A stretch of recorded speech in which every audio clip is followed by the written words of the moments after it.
Glória a Deus. Vai achando, vai dando um amém aí. Olha o que diz a santa e preciosa palavra de Deus. Ora, ia com ele grandes multidões, e voltando-se disse-lhe: se alguém vier a mim e não aborrecer ao pai, a mãe, a mulher, filhos, irmãos, irmãs, ainda também a própria vida, não pode ser meu discípulo. Quem não leva a sua cruz e não me segue, não pode ser meu discípulo. Pois qual de vós, querendo edificar uma torre, não se senta primeiro a calcular as despesas para ver se tem com o que acabar? Para não acontecer que depois de haver posto os alicerces, não podendo acabar, todos os que vierem começarem a zombar dele, dizendo: este homem começou a edificar e não pôde acabar. Ou qual é o rei que, indo entrar em guerra contra outro rei, não se assenta primeiro a consultar com 10.000? Pode sair ao encontro de que vem contra ele com 20.000? No caso contrário, enquanto o outro ainda está longe, manda embaixadores para a condição de paz. Assim, pois, todo aquele que dentre vós, que não renuncia a tudo quanto possui, não pode ser meu discípulo. Bom é o sal, mas se o sal se tornar insípido, com que há de restaurar o sabor? Não presta nem para a terra, nem para adubo, lançam-no fora. Quem tem ouvidos para ouvir, que ouçam. Feche seus olhos e fala com Deus. Pai, aqui está a tua palavra. Eu sei que o Senhor, ó Pai, o Senhor é dono da casa. É o Senhor que faz, é o Senhor quem opera, é o Senhor quem produz, ó Pai. Papai, eu peço ao Senhor que fala segundo a tua palavra, segundo a tua vontade, segundo a tua bondade, em o nome de Jesus Cristo. Amém. Toma sua assento em nome de Jesus. Quem tem mão pode aplaudir. Quem tem boca pode dar glória a Deus. Não é pecado dar glória a Deus. Amados, esse texto, ele vem meio que na contramão de alguns pensamentos. Esse texto vem na contramão de algumas pessoas que às vezes pensam que servir a Deus é uma coisa, quando na verdade não é aquilo que ele pensa. O texto, de forma bastante clara, ele começa dizendo: se alguém vem a mim e não aborrecer a pai e mãe, a mulher, a filhos, irmãos, irmãs, ainda também a sua própria vida, não pode ser o meu discípulo.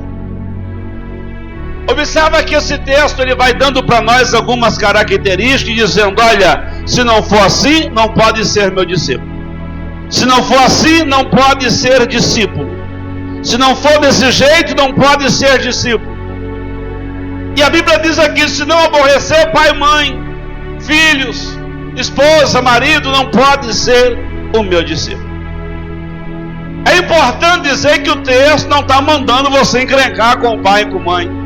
É importante dizer que o texto não está mandando você brigar com a esposa, com o esposo, e em nome da fé, não. O que a Bíblia está dizendo é que às vezes nós nos preocupamos em agradar todo mundo e esquecemos que temos que agradar a Deus. Vivemos, irmãos, um evangelho hoje de um complicado. Porque o evangelho é complicado, nas pessoas é que complicam. As pessoas hoje procuram muito uma boa imagem de bonzinho. Esses dias alguém falou no meu ouvido assim: pastor, deixa eu falar uma coisa para o senhor que Deus mandou falar para o senhor. Então diga. Deus falou assim: ó, se tu tiver medo de fazer alguém chorar, é tu que vai chorar. Eu falei: Jesus, o que é isso? Aí eu fui analisando o que eu ouvi e comecei a entender. Às vezes nós omitimos alguma coisa e pagamos preço. A palavra aqui está dizendo que a nossa maior preocupação é agradar a Deus. Se para mim agradar a Deus eu for desagradar alguém, que alguém seja desagradado. Se para mim fazer a vontade de Deus alguém não vai gostar, que não goste, mas eu não vou deixar de fazer a vontade de Deus. Quantas pessoas às vezes têm problema porque vêm na igreja? Quantas pessoas às vezes têm problema por professar sua fé lá em casa, e em casa alguém não tem a mesma fé que você tem, e aí começa a ter alguma discordância. Luz e treva, irmão, nunca vai dar certo. Aonde chega a luz, a treva vai ter que partir. A nossa preocupação precisa ser primeiro agradar a Deus. Entenda, irmãos, que para agradar a Deus eu não preciso ser desagradável. Sabe aquela pessoa chata que quer dar lição de moral em todo mundo, quer brigar? Não preciso. Eu preciso simplesmente ser sério com as coisas de Deus.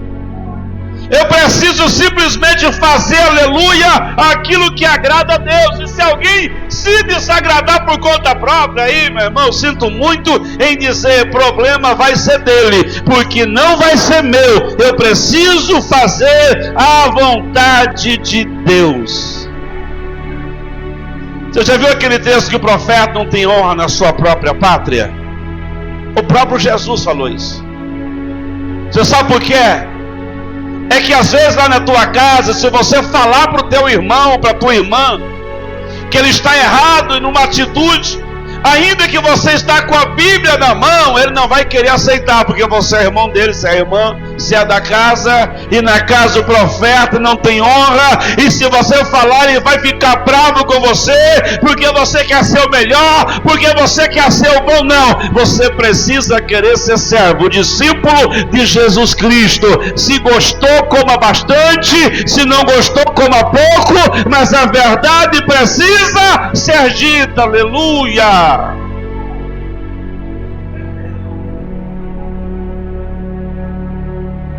Existem algumas pessoas que são chatas de natureza, e elas querem defender a chatice delas porque serve a Deus. Deus não mandou ninguém ser chato, viu, irmão? Se alguém te achar chato, aí é a pessoa que está julgando você. Você precisa ser sério com as coisas de Deus. Eu me lembro um dia, chegou um pastor, e esse pastor ele fez uma piadinha gospel para mim. Ele fez uma piada com o padre e eu ria. Daqui a pouco ele fez algum pastor, eu já não ri igual, mas ainda ri. Mas daqui a pouco ele fez uma piada e colocou o nome de Jesus. Me falou: pô, parou. Para, meu amigo. Quer fazer piadinha com o nome do padre, do pastor, do missionário, você faz. Mas com Jesus, com esse não dá para brincar. Na hora eu parei. Porque ele contou que o povo chegou no céu, pastor Adriano. E quando chegou no céu, tinha um camarada dando um cavalinho de pau num carro. Olha, audácia. E aí, um dos caras do céu falou assim: olha o que tá fazendo. E alguém disse: ó, não fala porque é filho do homem. Entenderam? Não fala porque é filho, dizendo que era Jesus que estava com o carro lá. Eu falei: não brinca, não. Com esse nome não. Com esse nome não. Esse nome tem que ser louvado, adorado. É Rei dos Reis, é Senhor dos Senhores. Nós precisamos, irmãos, viver seriedade. Não é pecado o crente rir. Não é pecado o crente brincar só na hora do culto. Não é pecado, irmãos, você ter o seu momento de alegria com a sua família, brincar lá em casa, brincar dos irmãos. O que você não pode é faltar com a verdade. E a verdade é tão séria, irmãos, que às vezes a verdade você precisa saber a hora de colocar ela. Porque se você colocar a verdade no momento impróprio, pastor, mas a verdade é própria para todo momento, sim. Para você viver ela, sim. Mas para você cobrar isso em alguém, você precisa saber o momento, a hora. Aleluia. Você vai corrigir alguém que está estourando e nervoso, vai dar problema. Espera ele acalmar. Espera. A hora que acalmar, você vai lá, vem cá, agora eu vou falar com você. Tu errou aqui, tu errou aqui. A pessoa com a cabeça quente não vai conseguir te entender. Não vai conseguir aceitar a correção. Mas a hora que esfriar, ela por conta própria vai ver e dizer assim, ó, eu passei dos limites. Aí vai chegar alguém e falar assim, olha, a palavra diz que você tem que ser assim. Ele vai dizer, eu preciso mesmo. Aleluia. Irmão, o dia que o marido estiver bravo, não é dia de corrigir ele. Espera o bichinho acalmar. Aleluia. E o camarada estiver chutando a porta da geladeira, não é hora. O dia que o camarada estiver batendo na porta do carro, não é hora. Mas o dia que ele vir fazer o carinho, é hora. Aleluia. E assim vice-versa. O texto diz de forma bem clara. Jesus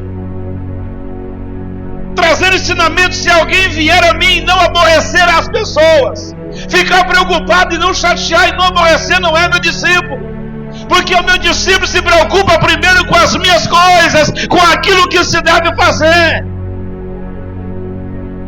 E continua: quem não leva a sua cruz não me segue. Olha que detalhe importante. Quem não leva a sua, Jesus não está dizendo assim, ó, aquele que não leva a minha cruz, não, aquele que não leva a sua cruz. Deixa eu dizer para você, a cruz que você tem, você vai ter que carregar. Coisa mais ruim que tem é carregar a cruz, irmãos. O que é a cruz? São os problemas que nós temos. Você já viu que tem pessoas que falam assim, a minha vontade é sumir. Vai, tonto, some para você ver. Tu pode sumir, mas seus problemas não vai sumir. Aleluia. Você pode ir para onde for, daqui a pouco está batendo na porta. Isso é, se quando você não bater na porta, da onde você for, ele já está lá dentro esperando. Aleluia.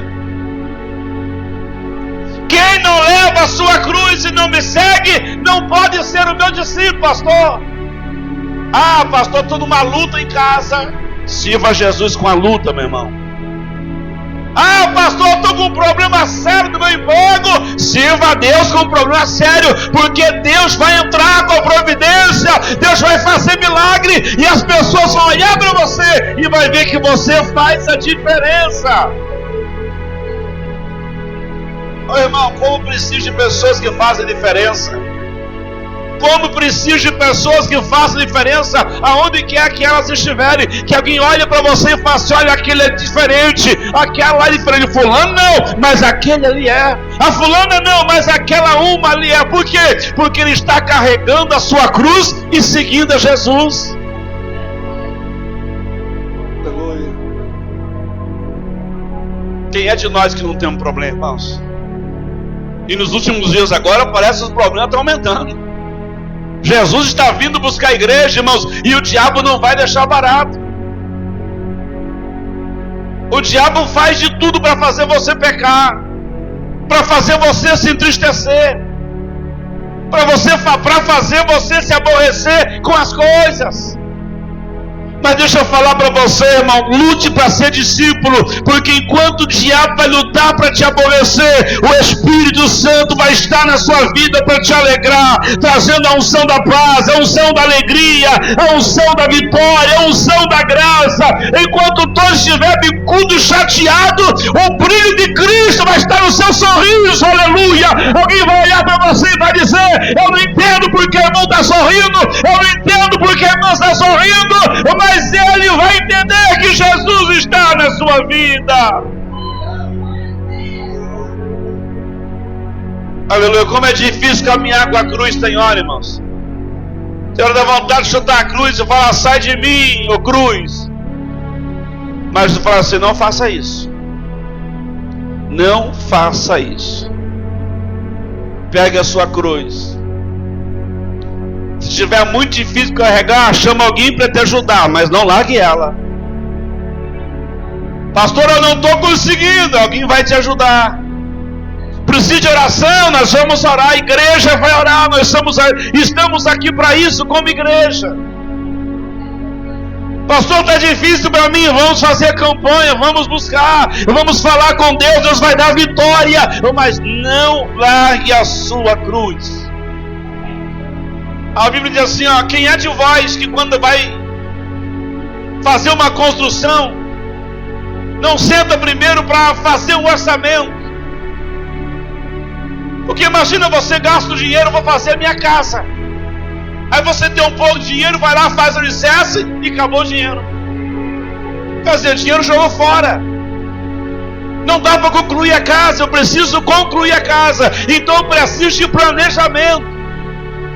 E para nós servir a Deus não é diferente. Precisamos nos planejar diante de Deus. Qual é a cruz que eu carrego? O que eu vou fazer para carregar? Como é que eu vou fazer para vencer a cruz que está sobre meus ombros? Como é que eu vou fazer para chegar aonde eu preciso chegar sem deixar a minha cruz? Aleluia! Quando você caminha sem cruz nenhuma, você até vai mais rápido, viu, irmãos? Caminha sem nada nas mãos para você. Agora pega um peso aqui, ó, 10 quilos cada lado. O seu rendimento vai ser menor. Às vezes quando carregamos a cruz, às vezes parece que o rendimento também é menor. Às vezes parece que não estamos produzindo muito, viu, irmãos? Aos olhos físicos é verdade, mas aos olhos espirituais estamos sendo produtivos, porque estamos crescendo, alicerçando, enraizando diante da presença daquele que um dia nos chamou das trevas para a sua maravilhosa luz. Sabe, igreja, crente não pode ser daquele tipo que serve a Deus da forma que vou servir e vamos ver o que vai dar. Não, precisamos nos planejar. Irmão, está tão sério que se você não se planejar para vir na igreja, você não consegue vir na igreja. Se você não, durante o dia, não se planejar para estar no culto, você não consegue chegar. E às vezes você planeja para vir no culto e ainda tem luta, atrapalho para não chegar na hora da igreja. Então precisamos nos planejar para a nossa oração. Se eu não me planejar para orar, irmãos, eu não vou orar hora nenhuma do dia. Eu vou acordar atrasado no meu compromisso. Eu vou chegar atrasado na hora do almoço. Eu vou sair atrasado para o serviço, nunca vai sobrar porque eu não estou me planejando. E se existe uma coisa que crente tem dificuldade, chama-se com planejamento. Ó, coisa mais difícil que tem é crente pagar em INSS. Ele só paga se estiver trabalhando aí por uma empresa registrada. Mas se não, irmão, não paga. Falta de planejamento. Aí quando chega a prova, quando precisa e não tem, o que ele vai fazer? Vai reclamar da vida, vai se lamentar, porque não se planejou. Sem planejamento não vai chegar, irmãos. A Bíblia é muito clara nisso. Para construir alguma coisa precisa sentar e planejar, porque senão a obra vai parar pelo meio. E quando a obra parar pelo meio, o que vai acontecer? Alguém vai olhar e vai zombar de você. Ué, o camarada não falou que ia ser pregador? O camarada não falou que ia ser isso? O camarada não falou que ia ser músico? O camarada não falou que ia tocar o instrumento tal? Cadê? Aleluia, cadê? Cadê o pregador? Cadê o obreiro? Cadê o camarada que ia ser músico? Cadê o irmão que queria tocar bateria, que queria tocar isso ou aquilo? Cadê? Porque não se planejou. Usou todo o tempo dele para se ocupar com as coisas da terra. Não se planejou para servir a Deus. não se planejou para servir. Então entenda isso, não se planeja diante dos seus compromissos, e saiba que o seu primeiro compromisso é servir a Deus. Seu primeiro compromisso é ser atentado, aleluia, àquilo que Jesus te chamou. A palavra fala assim, qual é o rei que não vai sentar com os seus 10 mil homens quando tem uma guerra contra 20 mil? Qual é o rei que não vai pegar os seus 10 mil homens e falar assim, olha, a guerra que nós vamos enfrentar, nós só temos 10 mil, mas lá tem 20 mil. Irmãos, 10 mil homens não ganha de 20 mil homens. Na força não. Não tem jeito. Não tem jeito. Como é que 10 mil homens na força vai ganhar de 20 mil homens? Não ganha. Só existe uma forma de ganhar. Qual é, pastor? Na estratégia, no planejamento.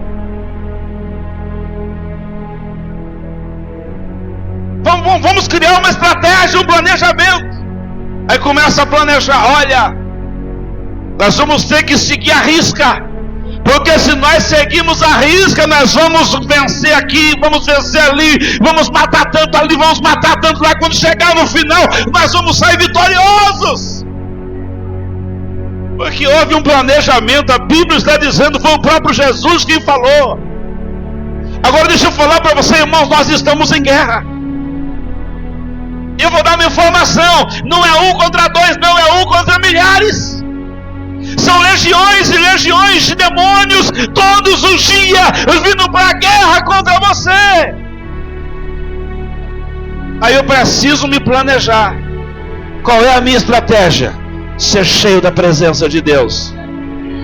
Qual é a minha estratégia? Ser cheio da presença de Deus. Qual é a minha estratégia? Buscar a Deus, cumprir, aleluia, a vontade do Senhor, me revestir de toda a armadura, é resistir o diabo na fé, porque ele vai fugir de mim, aleluia, é caminhar diante da presença, porque se existe uma coisa que o inimigo não resiste, é alguém que anda na presença.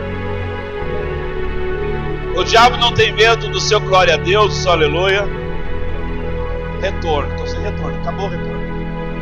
O diabo não tem medo do seu glória a Deus, o diabo não tem medo do seu aleluia, o diabo não tem medo, olha, eu vou ser além, o diabo não tem medo nem do seu jejum. Pastor, o que o senhor está dizendo? O diabo não tem medo, irmãos. Se o diabo tivesse medo de jejum, não apareceu no monte quando Jesus jejuou 40 dias e noite. Se o diabo tivesse medo de jejum, não tinha aparecido lá. E a Bíblia nos mostra que quando Jesus venceu Satanás, irmãos, não foi pelo jejum, fez parte, mas quando Jesus venceu o inimigo foi pela palavra. É claro que o planejamento qual era? Não, eu vou orar, eu vou jejuar e vou ter palavra. Crente despranejado, mas às vezes conhece palavra, mas não tem oração. Às vezes ora, mas não conhece palavra. Às vezes ora, conhece palavra, mas não vigia. Hoje eu falei ali fora que tem alguns irmãos achando que a igreja é o... Como que chama? Deixa eu ver se eu me lembro o nome. É o palco do Raul Gil. Cada um quer um banquinho. Saindo do banquinho, tu usa o banquinho. Não acerta? Pega o seu banquinho, mudar assim. Precisamos ter vigilância, irmãos. Jesus está voltando para buscar a igreja, e nós podemos ser surpreendidos a qualquer momento. Sabe, as regras para subir para o céu não é diferente, nem para mim nem para você. Não é porque eu sou pastor que as minhas regras são maiores. É as mesmas regras. É as mesmas regras. Pastor, mas o senhor tem falha? Tem, graças a Deus por isso. Nós somos pecadores, irmãos. Somos, sim. Qual é a diferença de pecador ganhar salvação e de pecador não ganhar salvação? Explico. Todos são pecadores, quem vão ser salvos e quem não vão. Então qual é a diferença? A diferença é que existem pecadores que estão lutando contra o pecado. Existem pecadores que todos os dias ele está lutando contra. E tem pecadores que não lutam, ele quer pecar mais, pecar mais, pecar mais. Quanto mais peca, mais quer pecar. Esses não vão receber de Deus a salvação. Mas aqueles que estão lutando contra o pecado, aqueles que estão batalhando para não pecar, errou hoje, está lutando amanhã para não errar. Às vezes errou amanhã, mas está lutando para não errar. Deus está olhando e vendo que ele está lutando, ele está na guerra, ele está na peleja. E Deus é Deus que dá vitória para ele. A Bíblia diz, olha Jesus ensinando os discípulos sobre estratégia. Jesus falou, tem hora que nós precisamos até tentar arrumar paz com o inimigo. Olha que trem estranho.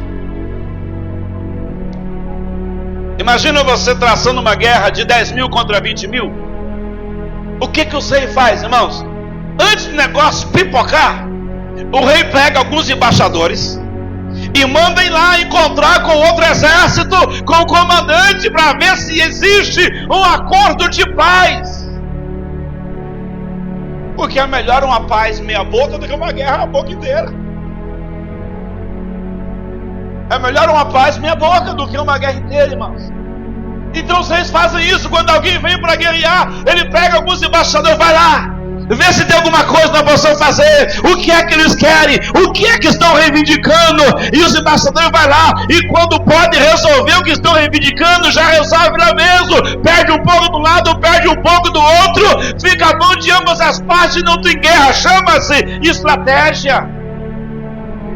Deixa eu falar para você, no mundo espiritual tem hora que não dá para guerrear, viu, crente?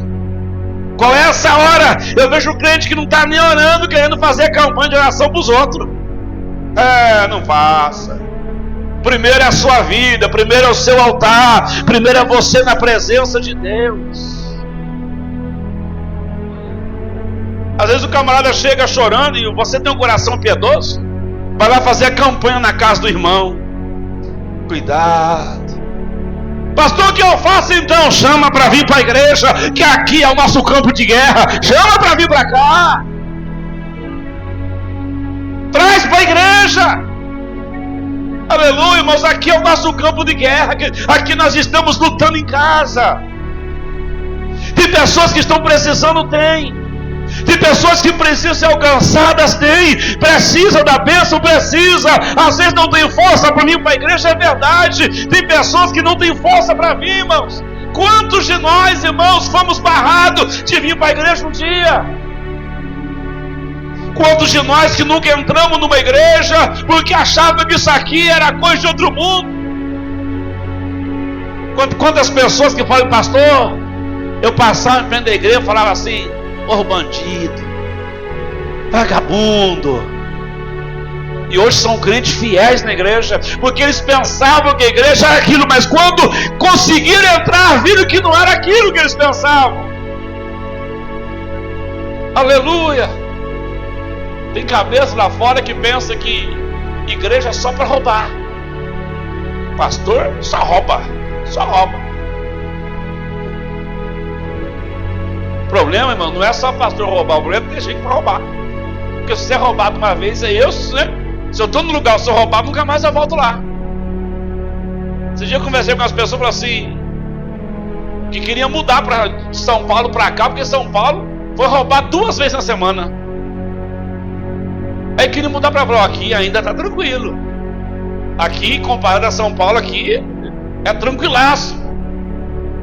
Quer mudar de lá por quê? Porque estão sendo roubados. Então, querido, preste atenção nessa palavra. Se faz importante ter vida com Deus. Quantas das vezes somos barrados? Tem pessoas lá fora que hoje são barradas e precisam ser alcançados. Nós precisamos fazer alguma coisa por Ele, mas eu preciso me preparar. Eu não posso ter uma vida de qualquer jeito e tentar ajudar alguém. Aleluia. Existe momento que não é momento de guerra. Existe momento que não é momento de você entrar na briga sem saber com quem você vai estar brigando. Aleluia. Eu vou ilustrar da seguinte forma. Quando você encontra alguém que está sendo massacrado no mundo lá fora, muito problema, a pessoa está a ponto de morrer, e você estende a mão para ele assim: eu vou te ajudar, vem cá, eu vou te ajudar. Todos os demônios que querem destruir ele falam assim: eu vou pegar você também. Você vem pôr a cara aqui, eu vou te pegar também, igual você passar na rua e você é um amigo seu brigando lá com uma rica de homem, aí você no meio do vento fala: ninguém vai bater nele aqui não. O que vai acontecer? Aqueles caras vão olhar e falar assim: vai apanhar também. Não é assim, irmãos? No mundo espiritual não é diferente. Existe um momento que a igreja precisa se planejar. Aleluia, foi Jesus quem disse, está escrito aqui: manda os mensageiros de paz para tentar fazer paz. Aí a Bíblia diz o seguinte, irmãos, que nós precisamos ser como sal. O que é sal, irmãos? Sal é o que é um dos temperos, ingredientes, irmãos, que mais dá sabor. Você consegue comer um arroz sem os outros temperos, mas sem sal não vai. Eu já comi arroz só com sal e gostoso. Eu já comi carne só com sal e gostoso.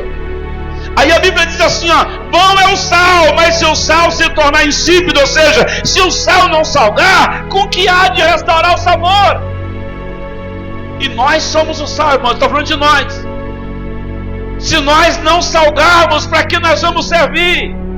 Se nós não fazemos diferença, para que é que nós vamos prestar nessa terra? Para que é que eu vou prestar? Para vir na igreja bonitinho, de Bíblia, de gravata, de pregar bonito, de cantar bonito? Eu não estou prestando para nada. Eu preciso, aleluia, ter estratégia para servir a Deus e ser abençoador lá fora. Eu preciso ser ajudador, mas para me ajudar eu preciso primeiro ter estratégia, cuidar de mim, estar apto a fazer alguma coisa para alguém. Aí eu sou sal, aí sou eu que vou dar o sabor. Alguém fala assim, ó: a minha vida não tem mais sentido, mas você chegou como sal para dar o sabor para a pessoa, para falar de Jesus, para falar da graça, para falar do poder. A pessoa vem para a igreja derrotada, destruída, mas quando chega aqui a palavra entra na vida dela e ela vai olhar: se eu estou na igreja hoje é porque aquele irmão me convidou, aquela irmã me convidou, a minha vida foi mudada por Jesus, porque aquele irmão falou de Jesus para mim. Você é o sal que foi lá dar o sabor. Mas se você não for esse sal, eu vou encerrar assim, ó. Eu vou só ler para você não ficar bravo comigo. Não presta. Tá aqui, ó. Se você não for sal, está escrito: não presta, nem para terra e nem para adubo. Lançam fora. Lança fora. Quem tem ouvido para ouvir, ouça.